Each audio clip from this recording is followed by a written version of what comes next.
예, 안녕하세요. 시네마카 몽솔입니다. 자유진영의 유일한 영화 방송 프로그램이라서 예, 미리 또 말씀드립니다. 자유주의자가 아니신 분들은 나가세요. 본인이 진보나 좌파라고 생각하시는 분들은 저희 방송을 보실 필요가 없습니다. 그러다 보니까 여기저기 공격을 받아서 그렇지 예고편만 올려도 저작권에 걸리는 바람에 예고편마저도 보여주지 못하는 참 서글픈 영화 방송이기도 합니다. 도구나 카우나 다 예고편 가지고 막 해가지고 막 방송을 하고 있는데 저희들은 예고편조차 내지 못한다는 점 이해를 해주시고요. 대신 이런저런 이야기하면서 영화에 대한 이야기를 좀 풀어나가겠습니다. 예. 오늘 소개시켜드릴 영화는 예상하시다시피 어제 보니까 또 어떤 분이 시청자분이 예상을 이미 하셨더라고요. 예, 아웃포스트라는 영화입니다. 뒤에 배경 보시면 아시겠지만 밀리터리 액션 영화고요. 이 영화를 오늘 이제 소개를 해드릴 예정입니다. 저도 이제 이런 밀리터리 영화 소개할 때 좀 답답해요.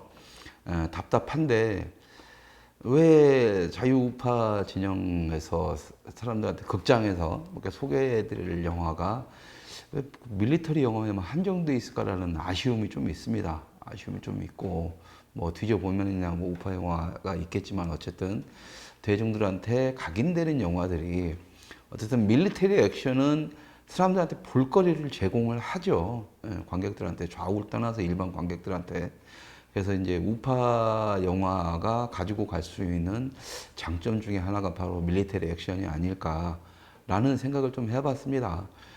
그러다 보니까 이제 밀리터리 액션 같은 경우에는 전쟁, 그것도 실화를 바탕으로 해서 인간 극한의 상황을 보여주는 아주 최대의 장점을 가지고 있고, 그러다 보니까 일반 관객들은 그 영화를 보면서 자연스럽게 이제 국가관이라든가 뭐 애국심이라든가 뭐 인간 휴머니티라든가 이 다양한 것들을 영화 안에서 발견을 해내게 됩니다. 문제는 그러다 보니까 밀리터리 액션의 한계점들이 드러나죠. 그러니까 블록버스터 영화 같은 경우에는 보여주기식, 그러니까 화려한 어떤 이런 쪽으로 이야기가 전개되는 반면 뭐 마이클 베이의 진주만이나 뭐 이런 영화처럼, 아니면 그게 아니라 좀 저예산으로 만들어지는 이런 실화를 바탕으로 한 밀리터리 액션들 같은 경우에는 아, 어쩔 수 없이 쓸 수밖에 없는, 그리고 또 그 이상을 벗어날 수 없는 클리셰들이 있습니다. 그 클리셰들이 뭐 계속 영화에 사용되고 있기 때문에 이런 밀리터리를 액션 중에서도 실화를 다루는 액션들은 뭐라고 해야 되죠? 그러니까 너무 뻔한 구조를 가지고 있죠. 뭐 이 영화도 마찬가지입니다. 이 영화도 뭐 초반에 딱 하면서 설명 딱 하고 뭐 극한 상황 보여주고 액션 보여주고 하다가 인간의 끈끈한 휴머니티에 전우애를 플러스한 휴머니티에 뭐에 쫙 하고 나서 또 이제 이렇게 해서 또 그렇게 해서 살아남고 뭐 하고 하면서 이제 또 전쟁의 어떤 그런 걸 미국의 이제 인간 승리, 미국의 승리를 보여주면서 막판에 이제 그 죽은 훈장을 받고 죽은 병사들에 대해서 사진 쫙 올려주면서 감동들 쭉 끌어올려내고 뭐 이런 클리셰 또 뭐 다친 장병들 막 보여주면서 고통받고 있고 막 그때 막 이제 죽음을 무릅쓰고 장병을 구하러 가고 뭐 이런 뻔한 클리셰들이 이제 밀리터리 액션의 한계인데, 이 영화 역시도 그런 클리셰들은 늘상 보여집니다. 늘상 보여지는데 이 클리셰들이 이 영화의 장점이라고 하면, 일단은 저는 이 영화를 이제 여러분들한테 추천을 드리지만, 이 영화의 장점이라고 한다면 그 뻔한 클리셰들과 그 뻔한 액션씬에서의 그 어떤 오버 액션이라고 해야 되나? 영화를 보다 보면 헐리우드에서는 그 폭발 장면이라든가 이런 걸 되게 좀 멋있고 이렇게 표현을 하는데, 그런 것들을 좀 넘어선다, 이 영화가. 그런 것들을 많이 배제했다라는 게 이 영화의 가장 큰 장점이지 않을까라는 생각을 합니다. 그리고 그래서 이 영화는 어떻게 보면은 이야기 구조가 되게 단순해요. 되게 단순하고 이야기를 풀어가는 방식도 좀 약간 독특하긴 합니다. 그러니까 이 영화는 일반적인 그 밀리터리 액션의 클리셰들을 어쩔 수 없이 사용할 수밖에 없는 것들을 제외하고는 가급적 배제를 시킨 노력들이 많이 보이고 있고, 뭐 흔히 말했던 그 덩케르크라든가 뭐 이런 영화들에서 보여줬던 이런 어떤 그 극적 장치들도 이 영화에서는 상당수 배제를 합니다. 가지고 폼을 내거나 뭐 이렇게 연기를 하는 것 같은 그런 것들이 아니라 정말 실전을 보는 듯한, 아 이게 전쟁터구나 라는 것을 느끼게 해주는 아주 괜찮은 연출력을 보여준 영화였습니다. 그래서 이 영화의 가장 큰 장점을 꼽으라면 바로 연출력을 꼽을 수 있을 것 같아요. 배우들의 연기라든가 이런 것들은 솔직히 좀 그다지 뭐 이렇게 연기력을 뭐 그다지 뛰는 게 없습니다. 왜 그러냐면 한 명의 주인공이 있긴 하지만 이 주인공을 놓고 이야기가 전개가 되는 게 아니라 좀 색다르게 진행이 돼요. 그러니까 지금 이 캄데시전투라고는 이 전투에는 조금 얘기했다 하고요. 이 영화 속에서는 지휘관이 계속 바뀌는데 4번인가 5번인가 바뀝니다. 전투가 한번 터지고 지휘관이 죽어나가면 또 다른 지휘관이 들어오고 하는데 이 지휘관 4명의 지휘관마다 스타일이 다 달라요.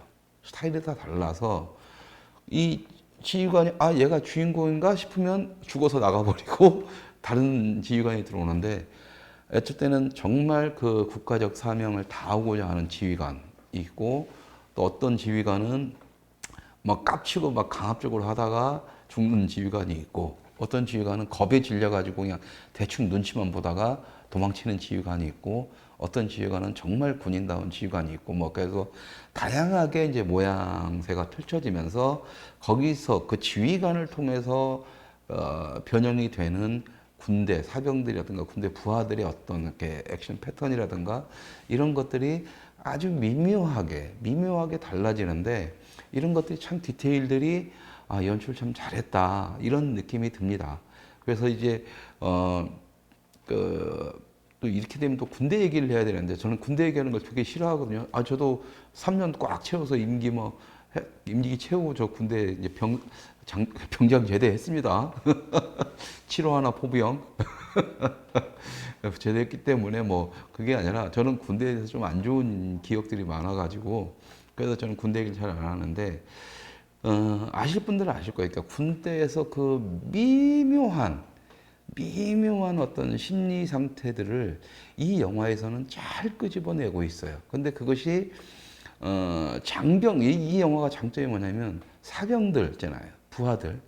부하들의 그 심리들도 잘 운영이 되는데 장교들의 어떤 캐릭터들마다의 특성들도 잘 믹싱이 됩니다. 그래서 참 대단하다. 이런 사소한 디테일까지 어떻게 잡아냈지?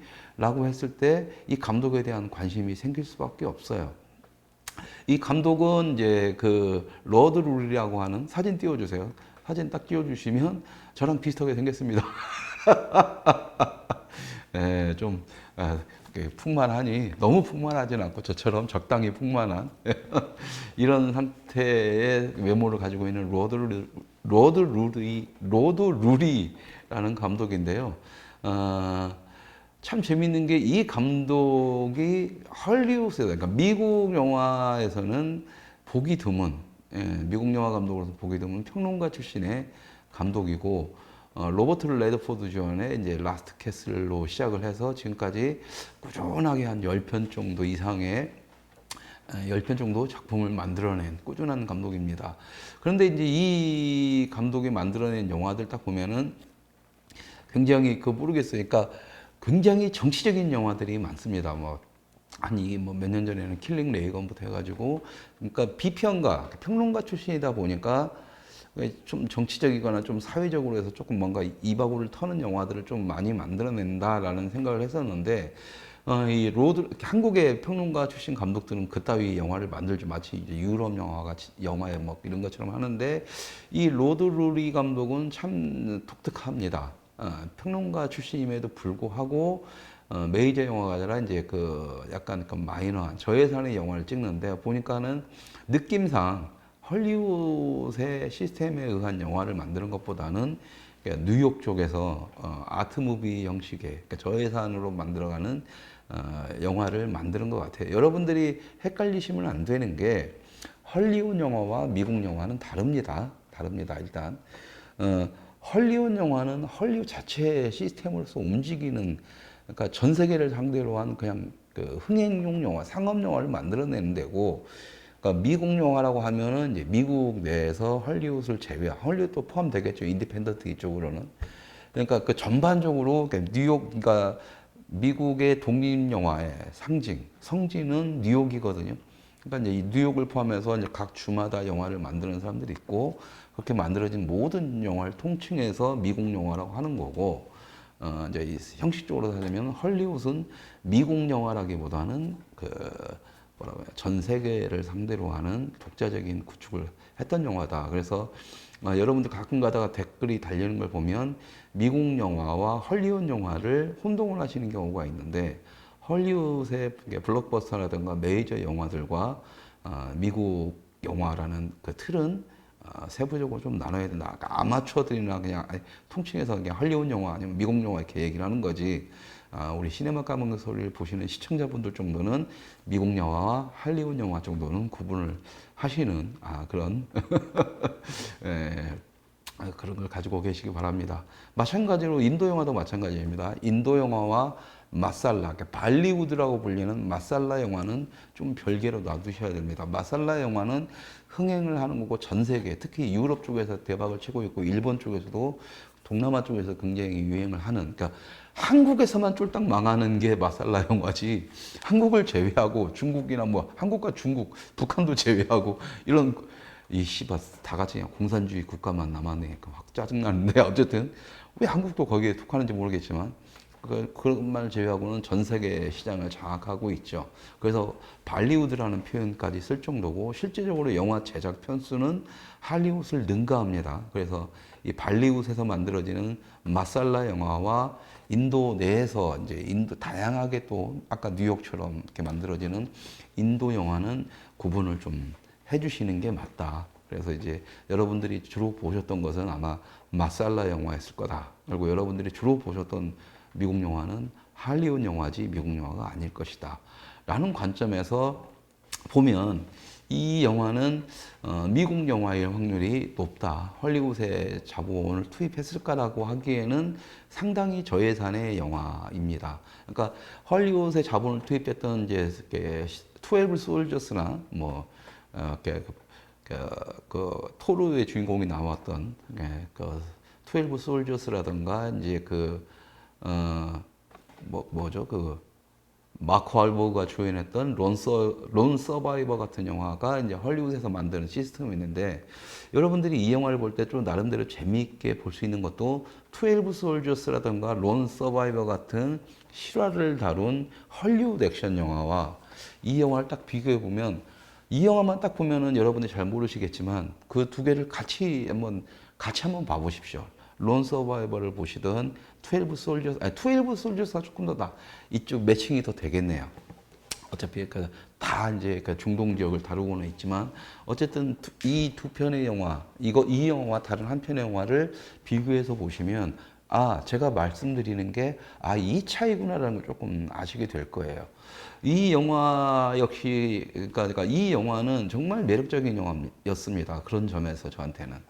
그러니까 밀리터리 액션에서 흔하게 뻔하게 느낄 수 있는 마지막에 감동 코드, 눈물 코드 이런 것들이 분명히 이 영화에서는 다 녹여져 있는데 그럼에도 불구하고 이건 끝나고 났을 때 영화다라는 느낌을 많이 못 받고 마치 내가 정말 이 전투의 한 가운데에 들어가 있는 듯한 느낌을 상당히 많이 받았습니다.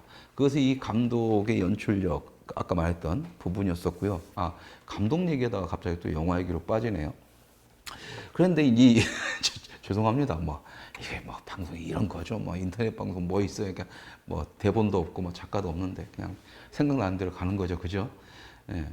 이 감독이 평론가 출신이기 때문에 저는 이제 이것이 이제 할리우드이 아니라 뉴욕 쪽이나 다른 외쪽으로 해서 자본을 해서 갔을 것이다라고 한 게 첫 번째 이 저예산 영화기도 한데요. 저예산 스타일의 영화이기 때문이기도 한데 이 로드 루리 감독이 참 재밌습니다. 재밌는 사람이에요. 그러니까 정치적인 시선을 다룬 영화들을 많이 만들어서 미국 내에서 그것도 뉴욕 쪽이라면 극자일 확률이 높은데 재밌는 게 뭐냐면 이 사람이 이스라엘 출신입니다. 이스라엘 출신이고 미국으로 와서 미국에서 육사를 나온 사람이에요. 미국 육군 사관학교 출신입니다. 그러니까 장교 출신인 거죠. 장교 출신이어서 그런지 몰라도 그러다 보니까 그래서 이런 게 디테일이 잡히는구나 라는 생각을 좀 했었고 이 로드 감독의 이 연출 그러니까 라스트 캐슬을 봐도 그렇고 뭐 그동안에 중간중간에 영화들은 안 본 영화들이 많아요. 국내 개봉 안 된 영화들도 많고 워낙에 이제 좀 이렇게 평론이라든가 이런 게 높게 채점된 영화들이 아니기 때문에 그러니까 평론가들 사이에서 이 로드 루리의 감독의 영화는 한 6점대 그다음에 이제 IMDb 같은 경우는 한 6점대에서 거의 그러니까 보기도 애매하고 안 보기도 애매한 뭐 이 정도 점수를 받고 있는데 이 영화 같은 경우에는 평론가 기자들한테는 6점대를 계속 유지하고 있지만 관객들한테는 상당히 높은 점수를 유지하고 있습니다. 로튼 토마토도 아마 9점대로 굉장히 높은 걸로 알고 있는데 바로 그런 부분이었던 것 같아요. 굉장히 새로웠던. 근데 이제 거기서 보여주는 이 시선이 그러니까 군대를 안 가고 그냥 액션 영화로 멋있게 보여야 되겠다. 밀리터리 영화니까 그다음에 이걸 갖다 휴머니즘 막 전우회를 가지고 끄집어내겠다면 클리셰들의 난립을 안 할래야 안 할 수가 없는 게 밀리터리 액션인데 이 사람이 미 육군 사관학 출신에 분명히 군대에서 지휘를 하다 보니까 이런 식의 편집과 이런 식의 이야기 진행이 가능했겠구나.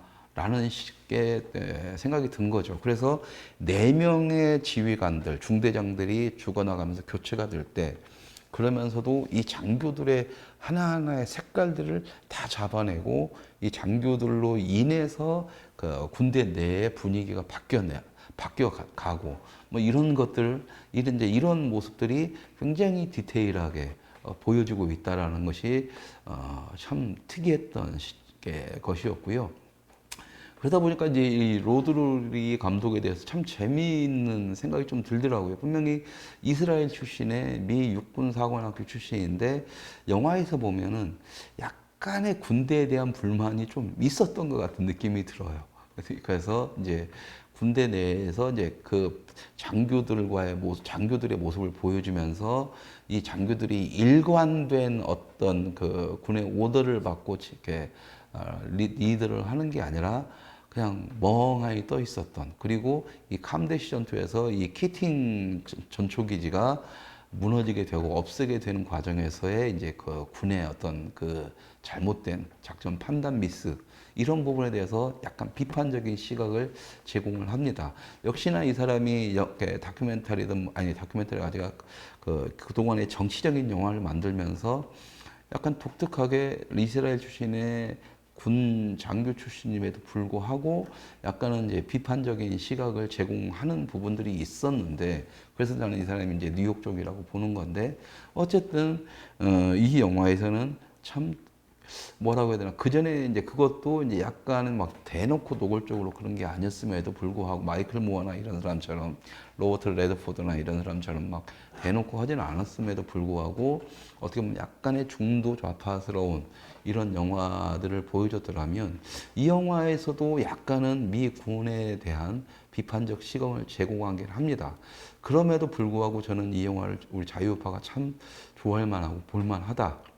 라는 것은 일단 영화적으로도 그렇지만 여기서 보여지는 시선들이 정말 저는 괜찮았다고 보는 거죠.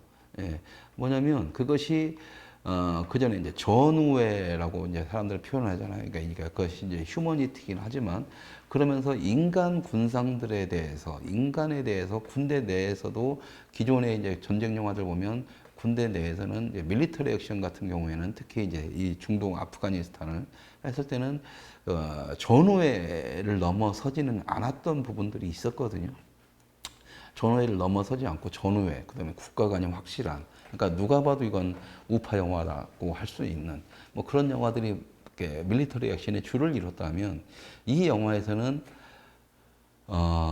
그 전우회를 넘어서는 인간적 휴머니즘에 관한 그것을 좀 더 폭넓게 확장을 시켰다라는 느낌을 받습니다. 예. 그래서 이제 이 사람이 이스라엘이었고 미국 육사를 지내면서 지났던 뭐 대한민국으로 따지면 보수 진영에서 지금 놓치고 있는 보수가 진정으로 가지고 가야 될 휴먼 라이트의 개념을 이 영화에서는 느낄 수가 있다라는 게 제가 이 영화에 대해서 극찬을 좀 할 수밖에 없는 이유고, 어쨌든 지금 대한민국 보수 진영에서는 휴먼 라이트, 그러니까 인권을 가져가 다시 우리 쪽으로 가져와야 되는 시점에서라도 이 영화를 보시면 제가 무슨 말을 하는지 아시게 될 것 같습니다. 예. 이 영화에서는 자질구레한 이야기들이 없어요. 중간중간 초반에는 그 정치인에 대한 비판적 시각도 들어갑니다. 그러니까 분명히 캄데시 그 키팅 전초기지가 이런 이유로 전초기지 자체가 잘못되어 있는 거고 무조건 갖다 놓고 사람 그 군 장병 들어가는 순간 다 죽는 건데 알면서도 명령에 의해서 가긴 하는 거지만 이걸 갖다가 자기들의 선거 때문에 뒤로 미루고 이러는 그 정치인들도 비판을 하고 그 또 정치에 따라 가지고 군대에서 위에서도 사령부에서도 어떠한 게 뭐 보급이라든가 뭐 지원이라든가 그 캠프를 옮기려고 하는 노력들, 전초기지가 의미가 없는 전초기지에 대해서 정리를 하고 이런 것들에 대한 비판적 시각을 제공을 해요. 근데 그것은 보편적인 거죠. 보편적으로 말하는 거, 우리가 정치인들 혐오하는 수준에서 끝나는 거고, 그러고 나서 중반에 이제 탈레반들이 이제 완전히 본격적으로 진입을 하면서 전쟁 씬이 벌어질 때부터는 진짜로 영화에서 한 40분 정도는 눈을 뗄래야 뗄 수가 없을 정도로 정말 아주 그냥 알차고 촘촘하고 재미있게 진행이 됩니다. 일단 이 영화가 보면서도 내가 훅 했던 게 뭐냐면 나 포드를 보고 싶다 이런 느낌을 받았었거든요. 왜 그러냐면 전쟁이 딱 시작하면서부터는 뭐 그냥 폭탄이 막 그냥 빠바바박 터지는데 계속 터지는데 그것이 이제 먼지가 쫙 일어나면서 그 아프가니스탄의 그 중동의 그 먼지 있잖아요. 팍 끼치면서 들어오는데 그것이 화면을 확 뒤덮을 때 관객인 나조차 그 먼지 냄새가 느껴질 정도였어요. 제가 4D가 아닌 일반 조그만 스크린으로서 그게 지금 하루에 한 관에서 막 하루에 2번밖에 상영을 안 할 정도로 그러니까 조그만 관에서 하는데도 불구하고 조그만 스크린으로 보는데도 불구하고 그 먼지를 내가 뒤집어 쓰는 듯한 느낌이 들 정도로 현장감이 그대로 전달됐습니다. 끝내준다 이런 느낌이 들었어요. 끝내준다가 아니라 내가 마치 이 현장에 있구나. 가지고 막 거기서 배우들이 막 먼지 뒤집어 쓰고 막 하고 막 포탄이 바로 옆에 터지니까 귀가 맹하고 이런 것들이 제가 동조가 되는 거죠.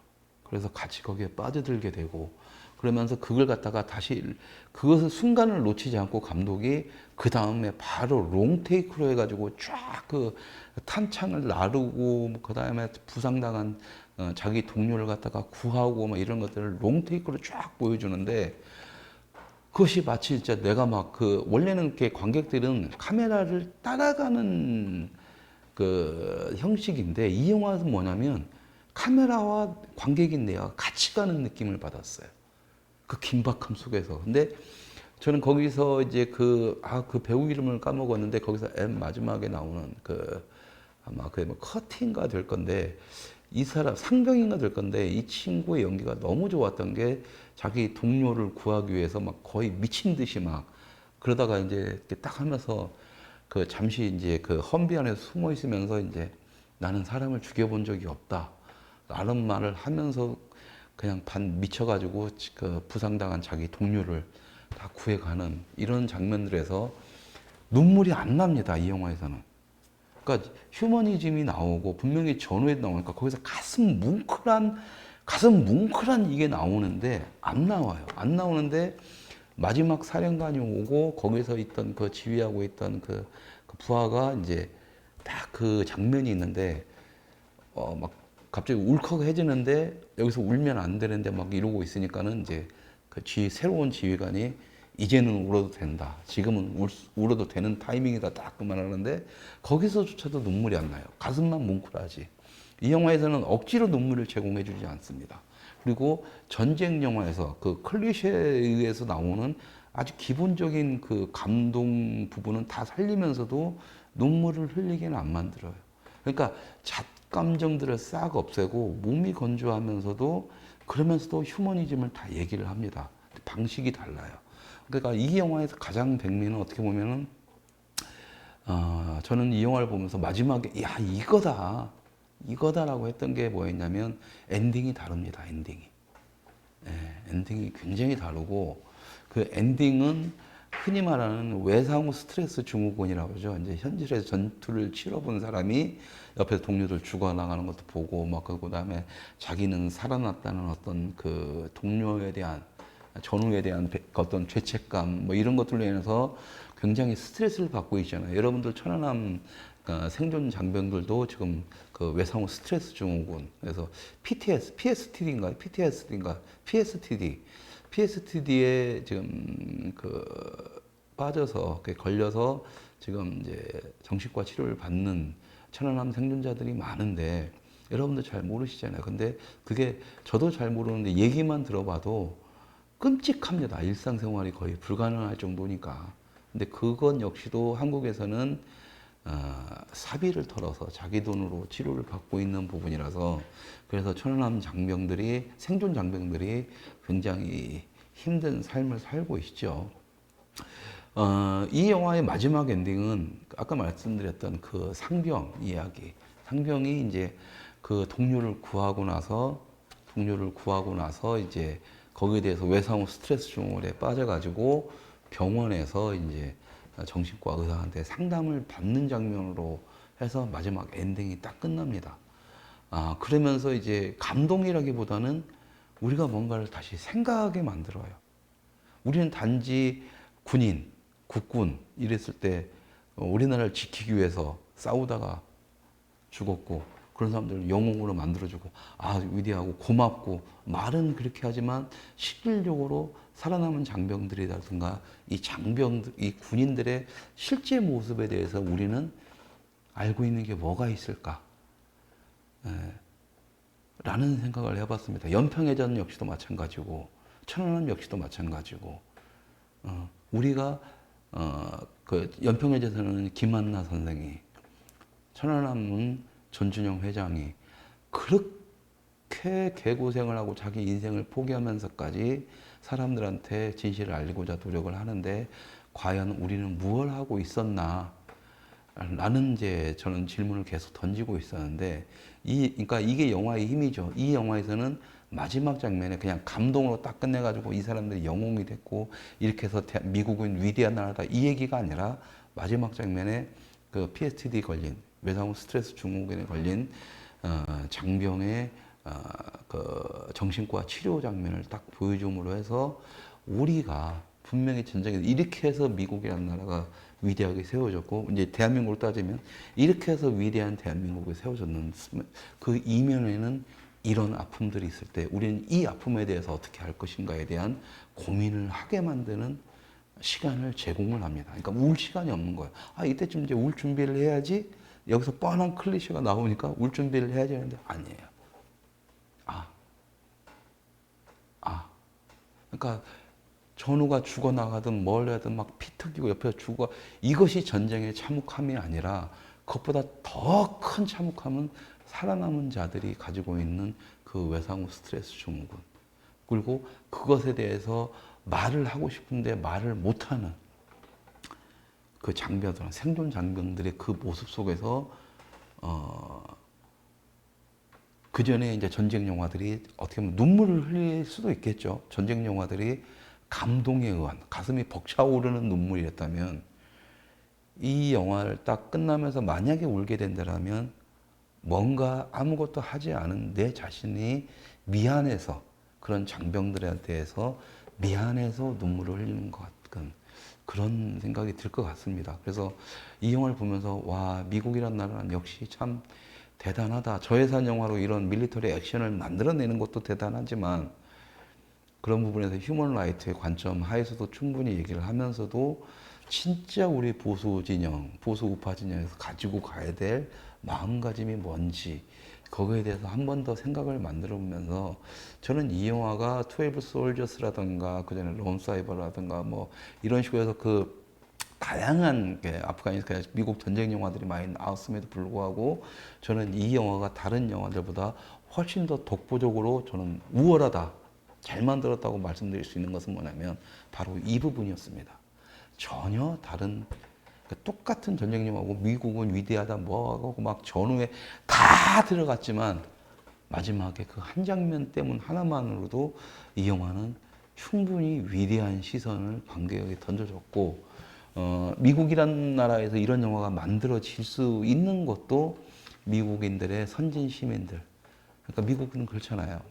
그 군인들이 오면은 막 굉장히 그런 그 자기 나라를 지켜준 것에 대해서 자기를 지켜주는 것에 감사하고 이제 그런 게 있잖아요. 근데 감사함도 있지만 우리가 잊지 말아야 될 이런 그 전쟁의 뒷부분에 대한 얘기까지도 하면서 우리가 감사함과 어떤 의미를 쏟아줘야 되는 그래서 어떻게 보면 이게 아메리칸 스나이퍼 클린트 이스트우드 감독이 주연 연출했던 아메리칸 스나이퍼 여러분들 아시지 않습니까? 그런 그 영화도 조금 이제 끝나고 나서의 감동은 비슷하다. 그래서 저는 뭐 이 로드 루리 감독이 약간 중도의 진보 성향을 가지고 있지만 이것이 지금 우리나라에서는 자유진영하고 맥을 같이 한다라는 생각을 좀 가지고는 있습니다. 그러니까 그쪽에서는 이제 워낙에 이제 다양한 생각을 가지고 있고 한국은 극단적으로 나눠져 있잖아요. 한쪽으로 치우쳐져 있으니까. 근데 이 정도만 해도 분명히 미국 내에서는 진보 성향이 될 수가 있는데 한국에서는 다 보수, 그러니까 자유우파 진영에서는 충분히 안을 만한 안아주어도 되는 영화다. 그리고 기존의 밀리터리 액션과는 조금은 차별화된.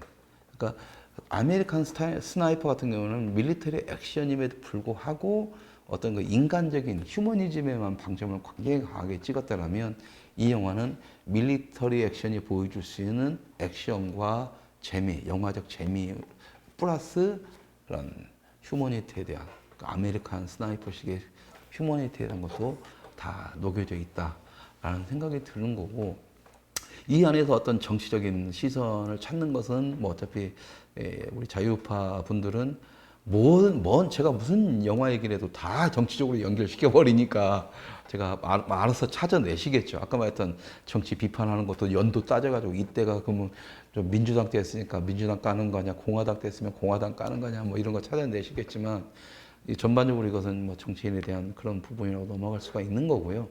예, 그런 부분에서 그런 것들을 좀 떠나서라도 이게 비록 미국의 이야기지만 우리한테 시사하는 바가 크다. 특히 보수 우파 진영에 우리는 그렇게 박정희 이승만 영화 만들어야 된다 뭐 한다 지금도 그 박정희 영화 만다 깝치는 인간들도 있지만 지금까지 안 만들어진 이유가 있더라고 제가 분명히 말씀드렸잖아요. 못 만들어지고 앞으로도 못 만들어질 거라고. 지금 박정희 파는 새끼들은 다 사기꾼 새끼라고 제가 말씀드렸지 않습니까? 어쨌든 그럼에도 불구하고 이런 자그마한 전쟁 영화들도 얼마든지 만들어낼 수가 있는 저력을 가지고 있는 한국에서도 안 만들어지고 있다는 것은 보수 우파 진영이 조금 더 좀 자성을 해봐야 된다라는 생각을 하게 됩니다. 그만큼 문화 쪽으로는 투자가 들어가야 되는데 어쨌든 그렇습니다. 그러니까 우리 지금 대한민국 같은 경우도 미국도 안 건들고 있죠. 저때 제가 말씀을 드렸던가요? 미국에서 이 한국 베트남 전쟁, 중동 전쟁, 뭐 걸프전 뭐 다 다루는데 한국전은 안 다루는 이유는 6.25 전쟁 안 다루는 이유는 이게 정리가 안 됐기 때문에 패전이든 승전이든 정리가 안 됐기 때문에 우리들이 미국에서는 할 수 있는 얘기가 없습니다. 그래서 지금 뭐 그냥 그 좌파 진영에서나 6.25 전쟁 관련된 거 아니면 그냥 B급 영화, 헐리우드의 마이너 영화들 중에서나 가끔 가다가 나오긴 하지만 이제 그런 한국전도 이제 안 만들어지고 지금 거의 뭐 북한에 김정은에 관련된 이런 얘기들만 만들어지고 있죠. 중요한 것은 이 그 6.25 전쟁에 대해서 관련돼서 영화를 만들 수 있는 다양한 자료와 뭔가를 갖고 있는 것들은 그리고 그 감성을 잡아낼 수 있는 것들은 결국은 한국인들인데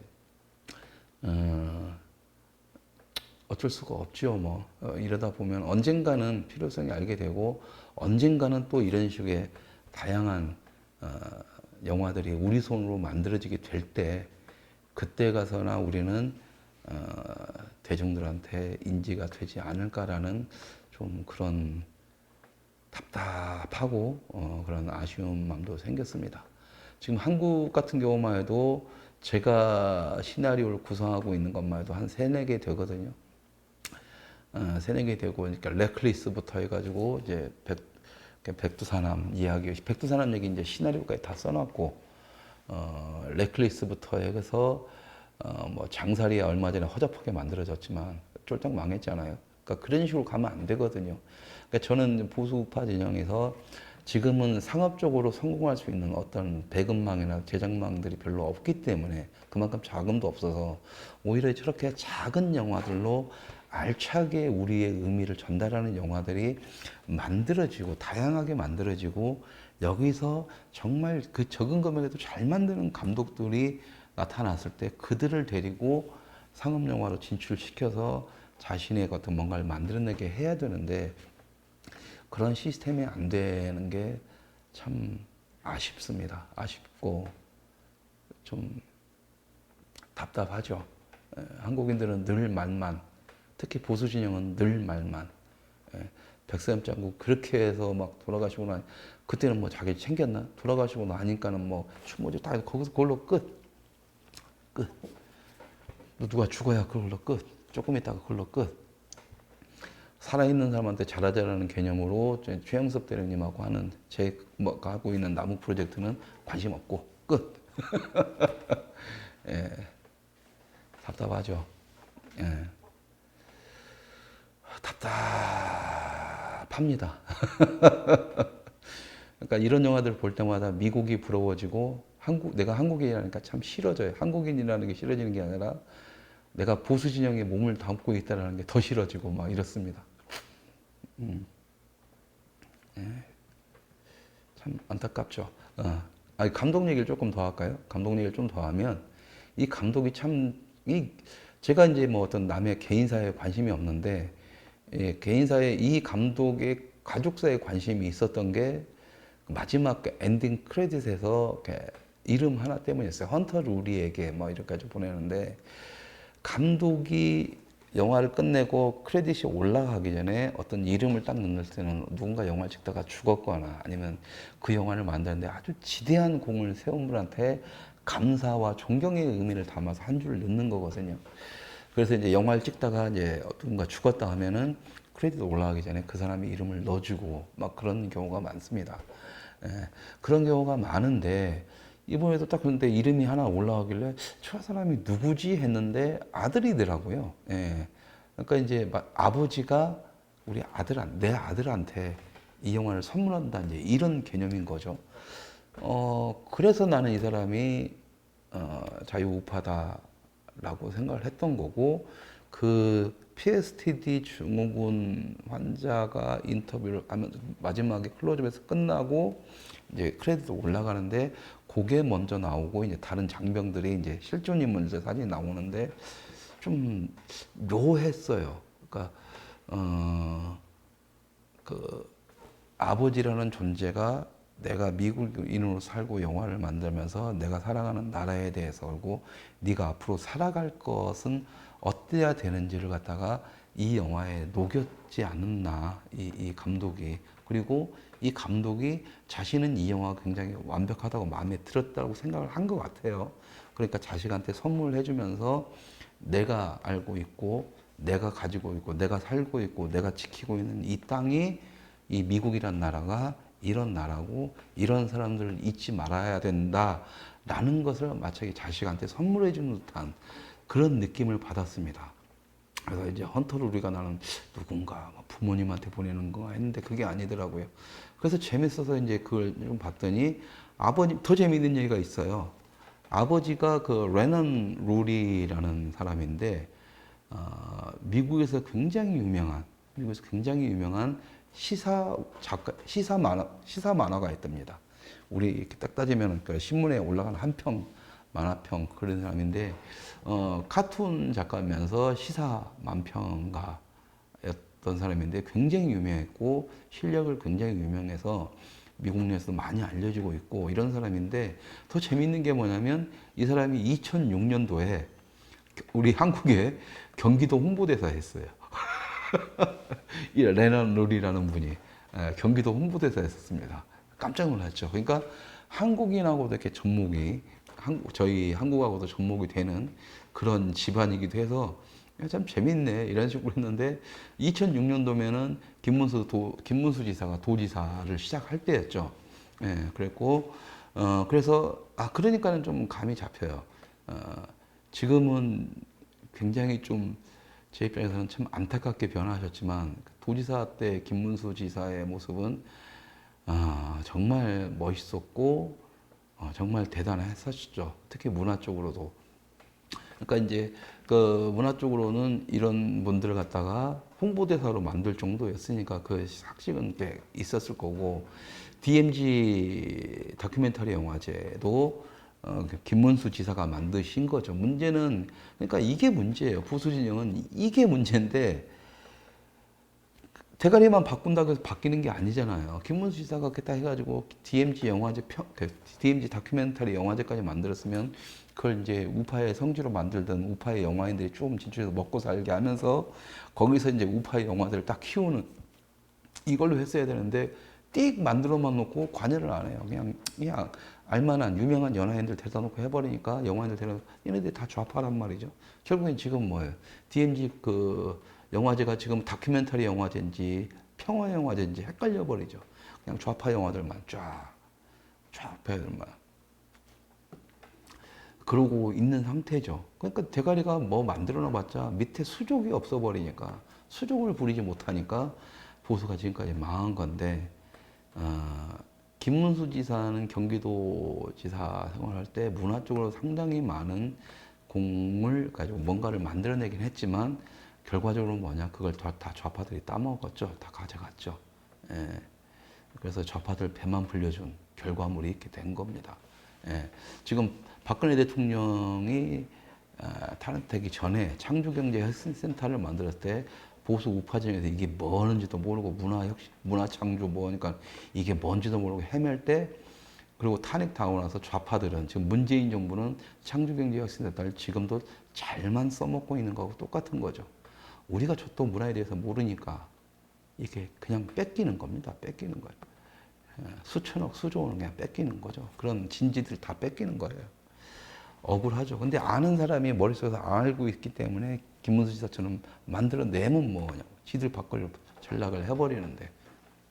제가 어제 넷플릭스에서 관점에서 잠깐 말했던 건 그거였습니다. 넷플릭스 공격하면 뭐예요? 우리 게 없는데. HBO 가든가 뭐 여기 또 떠돌아다녀야 되는데 왜 그런 병신 짓을 하냐? 우리도 우리 걸 만들면 되는데. 근데 만들 능력이 없죠. 왜? 아는 게 없으니까. 만들어도 뺏기는 거죠.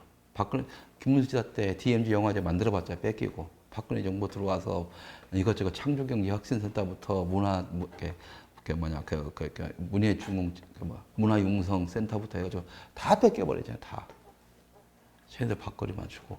김문수 지사 때는 그게 확실한 건 아니지만 경기도에다가 유니버설 픽처스나 유니버설 픽처스인가 폭스 스튜디오인가 뭐 어디가 유니버설 스튜디오인가 뭐 둘 중에 하나를 들어오려고 했었어요. 근데 이제 또 좌파 시민단체들이 또 벌떼같이 일어나가지고 또 그것이 무마가 된 그런 얘기도 들었었습니다. 그러니까 문화적으로 해서 문화산업 쪽으로 많은 방향성을 제시하고 뭔가를 하려고 했던 김문수 도지사 시절에 이 로드 루리 감독의 아버님이신 레넌 룰이라는 분이 경기도 홍보대사를 했다.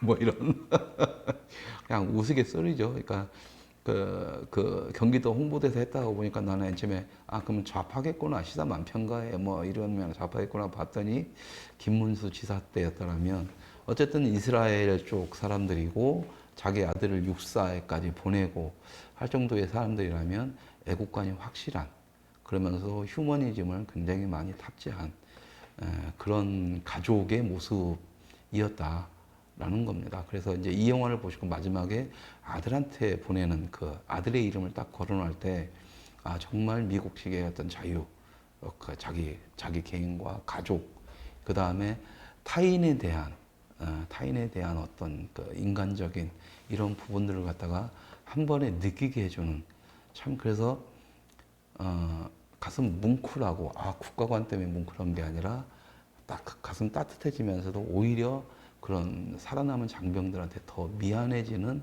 그러면서도 내가 그럼 뭘 할 수 있을까를 더 고민하게 만드는, 정말 이게 미국식 영화구나 라는 느낌을 느끼게 해줍니다. 예, 느끼게 해줘요.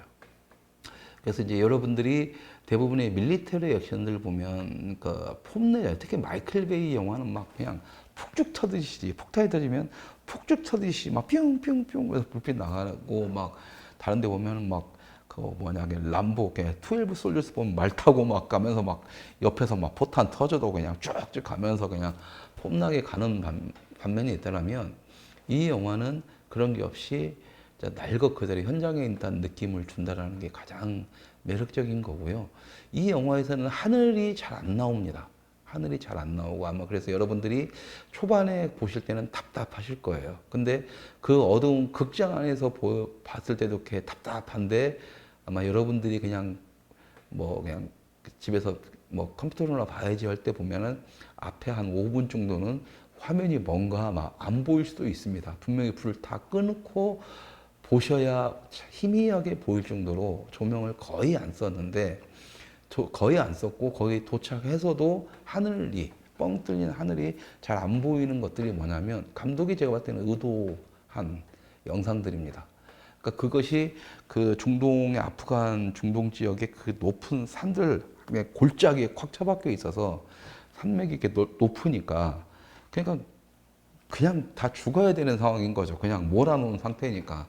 그래서 딱 닿았을 때 말도 안 되는 그 답답함, 어디로도 나갈 수가 없고, 쟤네들은 넓은 데서 위에서 아래로 공격을 해오는데, 매일매일 공격을 해오는데, 장난치듯이 옆구리 찔러보듯이 어떻게 방어 외에는 할 수가 없는, 그래서 막 샤워하다가도 총 들고 나서 그냥 빨개 벗고 총을 쏴야 되고 막 이러는 상황들에 대해서 그 답답함, 그러니까 출구가 없는 그 답답함을 표현하기 위해서 감독이 계속 그 산 위에 푸른 하늘을 보여주는 게 아니라 꽉 막힌 산만을 훑어주거나, 어둠 속에서는 그렇게 막 조명을 배제하면서 답답하게 만들어 오는 그런 부분들이 있기 때문에, 여러분들이 영화를 보실 때 이게 저예산 영화니까 또 조명도 안 쓰고 이런 게 아니라, 저예산 영화도 그 정도 영화 만들 때는 기본 조명은 좀 쓰거든요.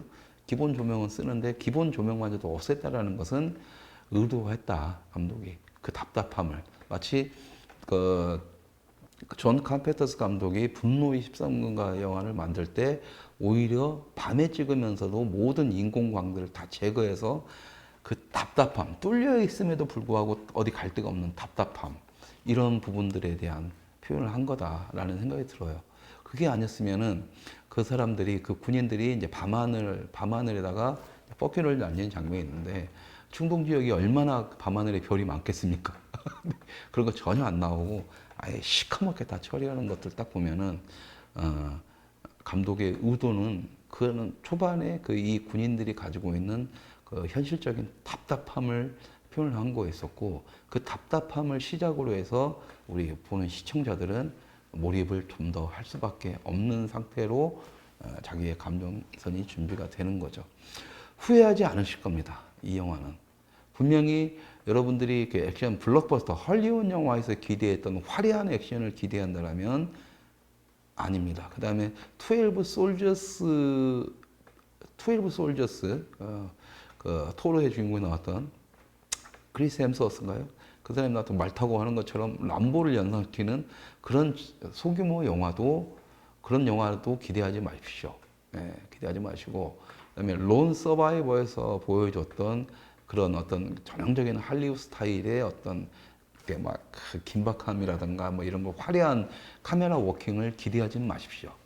단지 이 영화에서는 그 있는 그대로를, 현장의 그 모습을 그대로 보여주기 위해서, 그다음에 그것을 인간적인 감정선부터 해서 그 전쟁 장면까지 진짜 리얼하게, 최대한 리얼하고 최대한 있는 그대로 보여주기 위해서 굉장히 노력을 했다. 그것을 원하시는 분들한테는 이 영화는 감히 말씀드리는데, 여러분들 손가락에 꼽을 만한 영화에 들어갈 수도 있다.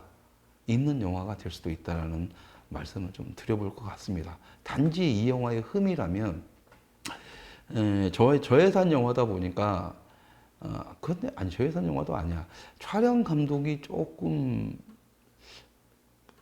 이상했어요. 저한테는 그 촬영 감독이 얼마나 대단한 감독인지 초본지는 제가 잘 모르기 때문에 촬영 감독에 대해서 뭐라고 할 수는 없는데 어쨌든 이 영화에서의 카메라 무빙은 뭔가 조금 어색했습니다. 예, 그래서 이제 저예산 영화의 티가 날 정도로 그런데 할리우드에서 이 정도 앵글 굴리는 정도라면 굳이 저런 그 카메라 무빙이 없어도 되는데 왜 저걸 하면서 저렇게 튀지 뭐 이런 느낌을 받는 것들이 한 두세 장면이 있었습니다. 그러니까 자연스럽게 이제 헐리우드의 영화들이나 미국의 이제 요즘 기술적으로 발전한 영화들에서는 무빙이 될 때 자연스럽게 무빙이 되는데 이 영화에서는 뭐라고 해야 되나 그 아마추어들이 그러니까 완전 프로가 아닌 아마추어들이 카메라를 이렇게 핸드헬드로 그러니까 들고 찍을 때 그러니까 실수를 하는 툭툭툭 튄다라는 어떤 그런 느낌의 장면들이 몇 장면이 있습니다. 그러니까 한 장면 정도야 오히려 더 그것이 새롭네 이렇게 되지만 그것이 한 서너 번 반복되니까 거기서 조금 이제 현실감이 조금 저한테는 좀 멀어지더라고요. 그러니까 나의 시선과 영화의 시선에서의 그 매칭이 안 되는 그 쓰잘데기 없는 카메라 무빙의 흔들림 이제 그런 것들이 이제 있다라는 게 저한테는 조금 아쉬워서 최고의 극찬을 저는 해드릴 수는 없을 것 같지만 어쨌든 영화를 보고 나서 간만에 정말 극장을 나와서 담배를 한 대 피면서 멍하니 좀 생각에 잠기게 만든 영화였다라는 말씀을 좀 드리고 이게 지금 하루에 두 번밖에 안 하고 있고 이제 뭐 이번 주가 어떻게 될지 모르겠습니다. 어떻게 될지 모르겠는데 지금 뭐 뮬란 같은 경우는 막 왕창 걸려 있고 테넷도 아직까지 걸려 있는데 보수 우파라는 분들한테 좀 부탁을 드리고 싶은 게 있습니다. 예. 정말 극장에 우리 영화가 걸리는 걸 보고 싶으시면 주둥이로만 돈 되는 영화 찍고 잘 만들면 본다 이런 말도 안 되는 얘기 하지 마시고요.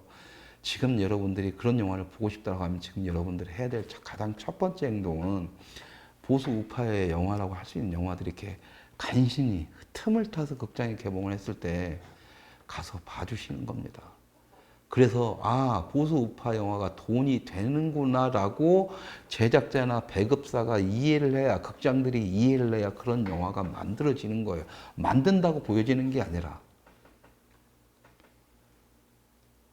그래서 부탁이 있습니다. 제발 이 영화는 막 내리기 전에 빨리 하루라도 빨리 극장 가서 봐주시길 바랍니다. 이 영화를 제가 론 서바이버 때도 이렇게 부탁을 했고 12 솔저스 때도 이렇게 부탁을 했었고 또 무슨 영화냐 하여튼간 보수 우파 영화들 중에서 불만하면서도 우파의 가치를 내걸 수 있는 영화들을 만들 때마다 극장에 개봉할 때마다 제발 좀 가주세요. 제발 좀 가주세요 했지만 역시나 죽어도 안 움직입니다. 죽어도 안 움직이니까 그러는 분들한테는 그냥 제발 좀 영화에 대해서 모르는 얘기는 하지 마시고 정말 영화가 문화가 중요하고 영화가 대중들한테 우리의 이야기를 생각을 전달하는데 중요한 거다라고 생각했을 때 여러분들 스스로가 먼저 극장에 가서 봐주십시오. 그러면은 이게 오래 걸리네? 그럼 일반인들 볼 게 없잖아요? 그럼 가서 봅니다. 이거 영화, 이런 영화도 있구나. 기가 막히네. 좋다고요. 좋아. 지금 이 영화 같은 경우에는 좌파 언론 기자라든가 좌파 평론가들도 6점대에서 7점대를 줄 정도로 평이 좋습니다. 영화적으로는 괜찮아요. 영화적으로도 괜찮습니다. 근데 이 영화를 죽이는 게 누구냐? 우리라는 거죠. 이걸 봐줘야 될 사람들이 안 봐버리니까 일반 관객들도 안 보게 되는 거고 그러면 망하는 거고 그러면은 극장이라든가 제작사에서는 우파 영화 만들어봤자 망하는데 뭐더러 만드냐는 거예요. 100억짜리 영화를 만들고 싶으면 100억을 했을 때 150억을 벌 수 있다라는 계산이 서야 만들잖아요. 그렇다면 100억짜리 영화를 우파 영화를 만든 날이 언제냐면은 우파 관객이 150억을 벌어줄 수 있는 관객이 형성됐다라고 했을 때 만들어지는 겁니다. 그러니까 제발 돈 되는 영화 만들면 본다 이런 말씀 하지 마세요. 이렇게 돈 되는 영화도 안 보시잖아요. 잘 만들면 본다? 잘 만들었잖아요. 안 보시잖아요. 제발 보수 우파라고 하시는 분들 영화 좀 보십시오. 예? 다른 영화 다 보라고 안 해도 이런 영화는 좀 봐야 되지 않을까 싶습니다. 그리고 뭐 나중에 시간 되면 뭐지? 막 내린다니까요. 좌파들 보세요. 자기들 영화 한다고 하면 안 보더라도 무조건 예매해서 우르르 갚아가지고 일주일 만에 100만 딱 만들어버리면 일반 관객들 와 이거 재밌나 보다 일주일 만에 100만 들었대 가서 본다니까요. 일반 관객들이 그렇게 바꾼 겁니다 세상을. 예? 예, 그렇게 해주시고 그러니까 그렇게 되면 저희 같은 창작자들이 그때가 다 알아서 영화가 만들어집니다. 이런 영화도 만들어지고. 예. 그러니까 이제 일단은 많이 봐주시기를 부탁드리겠습니다. 제발 부탁드리겠습니다. 아마 지금 이 정도로 관객들이 없으면 추석 때도 못 가겠죠. 예. 추석 때 또 한국 영화 쓸데없는 영화도 도배가 될 거고 뮬란하고 테넷이 끝까지 버티고 있을 거고 그럴 때 우리 영화도 보수 우파 영화도 한 편 정도는 추석 때 가족들과 볼 수 있는 영화가 한 편 정도 있어야 될 거 아닙니까? 그때 제가 봤을 땐 추석 영화로서 이 영화도 나쁘지는 않습니다. 뭐 여기서 자질구레한 거 막 뭐 국가를 억지로 막 국가관을 줄로 막 하고 막 그런 것도 없어요. 그냥 있는 그들의 모습, 전쟁의 그들의 모습을 보여주는데 거기서 감동이 아니라 우리 스스로한테 던지는 감동과 거기에 대한 질문들 이걸 가지고 분명히 우리가 아이들한테 할 수 있는 예의가 있을 겁니다. 이 감독이 이 영화를 만들고 나서 자기 자식한테 선물하듯이 이름을 기재했던 것처럼 우리도 최소한 여러분들의 자녀분들한테 그런 멋진 경험을 시켜주시는 것도 나쁘진 않을 것 같습니다. 제가 저를 후원했던 분들한테 영화를 만들던 이번에 책을 만들 때도 후원해주신 분들의 이름을 어떻게든 끝까지 다 넣고자 하는 이유도 마찬가지입니다. 여러분들과 함께 여러분들의 걸어온 길, 여러분들이 하시는 거 그런 것처럼 또 우리가 기억해야 될 거, 여러분들과 제가 기억해야 될 거를 같이 공유하면서 하는 것처럼 이 영화에서 로드 루리 감독도 아들 헌터 루리의 이름을 넣었다는 것은 자기 자식한테 내가 물려주고 싶었던 우리의 얘기, 어른들의 얘기, 아버님 세대의 이야기, 아버님 세대의 생각들을 갖다가 영화로 만들어서 선물해줬다라고 보는 거고요. 이런 멋진 것들이 자유진영에서도 나타나게 된다라면 일반 대중들도 국민들도 아 보수 우파도 참 멋진 사람들이 있는 거구나 있는 곳이구나라고 하면서 지금 등을 돌렸던 것들을 다시 등을 돌려서 우리와 함께 할 거라고 믿습니다. 그래서 정말 간만에 혼자서 보고 정말 제대로 감동받고 아 가슴 한 곳에 또 이렇게 쫙 뭐가 밀려오는 듯한 그런 이제 그런 감정을 간만에 느껴봤던 영화였다. 그리고 이런 감동을 여러분들도 느껴보시길 바랍니다. 오늘 시네마카 몽소리 여기서 마치겠습니다. 감사합니다.